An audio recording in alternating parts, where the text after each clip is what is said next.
Hey, what's going on everybody out there? I'm Jakejames Lugo and welcome to the channel. So I've been away for a little bit. I've been busy doing a whole bunch of cool projects, which I'll have links in the description box below for all of you to check out. I've been working on some guides for IGN as well as a bunch of other features here and there for the Coalition and a few other spots. But I'm back now with a gaming vlog and I wanted to talk a little bit about loot boxes. I wanted to talk about microtransactions and everything else in between that's kind of, circulating the discussion about them. I feel like this is a hot topic of debate right now since there's a lot of different games, big AAA games, that have been coming out and everybody seems to be on one side of the fence or the other.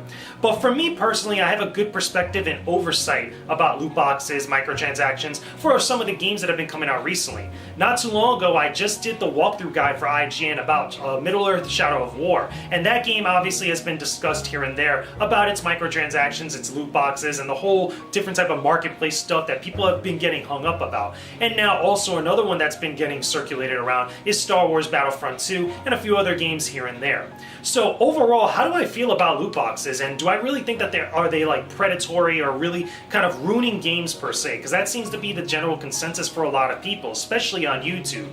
Personally, for me, after having gone through and played through a bunch of different games that have had this type of business model or had these different types of practices, I don't think it's particularly the loot boxes themselves or the microtransactions that are ruining these games or ruining games in general. I think and really believe that it's necessarily people that are doing this. Not just through the discussions or just the different types of activity and such. It's really, the kind of, I want to say, the knee-jerk reaction to different practices like this that are really kind of quote-unquote ruining games. And I don't really necessarily think anything is ruining games as like an industry per se. But a lot of people seem to throw that rhetoric around, so I think it's appropriate to at least, interpret it and use it in this sense, or at least in this discussion.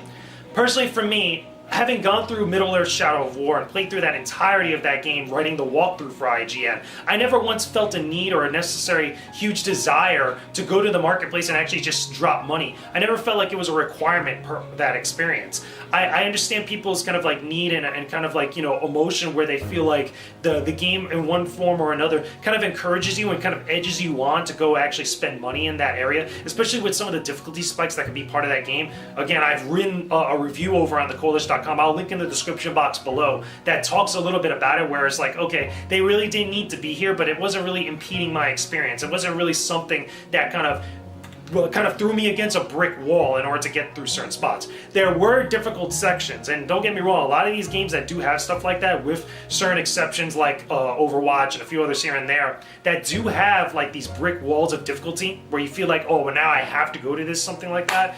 But for me personally, in that particular game, I never once felt like that whatsoever. But getting back to the whole big discussion at hand, are loot boxes and microtransactions ruining games? No. I don't think that's something that's really kind of bringing down the quality of the experiences we're getting with a lot of the big AAA games we're having, or indie games or any other smaller games like that. Where I really believe it's the people and the knee-jerk reaction that they have to all of this. It's become like a dirty word, and almost in the same vein as like Season Pass, to talk about loot boxes, to talk about microtransactions right now. It wasn't as bad beforehand because I don't think it was as prevalent, and there wasn't a lot of different games and companies really trying to use this business model in their titles in order to make a little bit of extra money. And because it's become so rampant, I feel like now it's where people are starting to really complain about it, really start to make it a big deal. What I really believe, I don't think it's like anything like really insidious from these companies. I think that there was a report that came out, I forgot which outlet it was specifically, that actually had numbers that show that people were actually buying these things. I believe it was for Grand Theft Auto 4, Grand Theft Auto 5, I'm sorry. Grand Theft Auto 5, where there was like all these different cosmetic stuff that people were buying into, and there was a lot of money being made. I think it was like almost close to like a good, like I want to say over $50 million or something like that. Again, don't quote me on that. The report itself will have it out there. I'm pretty sure you guys could Google it. If I find it, I'll link it in the description box below. But it was a lot of money that the Rockstar was making out of this, or Take-Two, I should say. And companies are looking at this and they're seeing like, oh, people really, as much as people complain on social media, they're really buying into it. So it seems like, ideal that we would give these people or give our players the options and our consumers the options to buy stuff like this, and we can make a little bit extra money on the side besides the initial purchase of the game. I know I've seen videos from like Jim Sterling and a few others that have talked about this, and it's like, oh, I saw this coming a mile away. I feel like this is something that's really going to bring down the quality of games. It's like, oh, and it's a real doom and gloom mentality. But I really believe that outside of the vocal minority that have been really complaining about this on social media or making videos about it, the silent majority of people that really, again, aren't really outspoken on social media seem to either be buying them and not caring, or just not even dealing with them and not caring whatsoever, just enjoying the experiences for what they are. And that's how I felt when I was playing Shadow of War. I just didn't go to the marketplace like that, or I didn't feel the need to go to it and actually spend money there outside of my own unique curiosity once I finished the entirety of the game.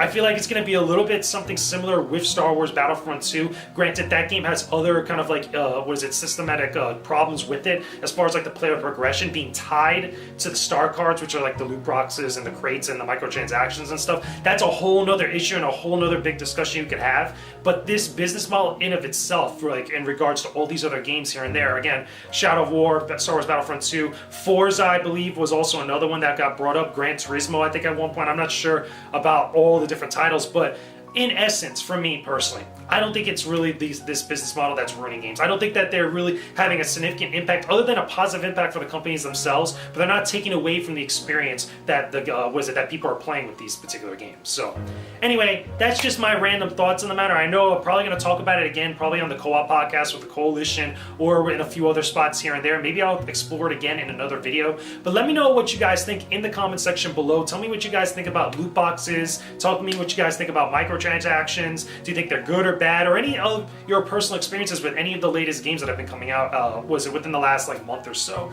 Besides that, don't forget to check out my other videos here on the channel. Don't forget to subscribe if you can. Leave a like on this video. Again, I have a whole bunch of stuff here offered on the channel. I know it's been a minute since I've uploaded a new gaming vlog. Again, I've been busy just making these projects happen, making a lot of big things happen. I have some announcements that are going to be coming very, very soon over the next week or so. I'm going to be talking about it on my Twitter. Make sure you guys are following me on Twitter. Again, links in the description box below. Same thing with my Instagram, links in the description box below.